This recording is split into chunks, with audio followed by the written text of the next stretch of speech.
ఈ చీర నాదై ఉంటే గనక ఖచ్చితంగా అలా చేసేదాన్ని కాదండి. ఎందుకంటే ఈ చీర నాకు స్టిచ్చింగ్ అయితే ఇచ్చారండి. అయితే నేను ఆర్డర్ తీసుకొని పక్కన పెట్టేశాను. తర్వాత స్టిచ్చింగ్ చేసే ముందు వీడియో చేద్దాం కదా అని చెప్పి శారీ ఓపెన్ చేసి చూసేటప్పటికి శారీ అయితే ఎంత బ్యూటిఫుల్గా ఉందండి అసలు. నేను చూపిస్తున్నాను కానీ చూపిస్తున్న దానికన్నా నేను ఫీల్ అయిన టచ్ అయితే చాలా బాగా అనిపించిందండి నాకు.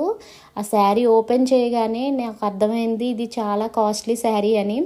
వాళ్ళకి రిక్రియేషన్ కావాలన్నప్పుడు మనం ఖచ్చితంగా చేయాలి. కానీ మన వైపు నుండి అయితే సజెస్ట్ చేయాలి కదా. నేను ఇలా ఒంటి మీద పెట్టుకోగానే అసలు ఆ శారీ వల్ల మనకు ఎంత లుక్ వచ్చిందంటే నాకైతే అస్సలు ఆ శారీని తీయాలని కూడా అనిపించలేదండి.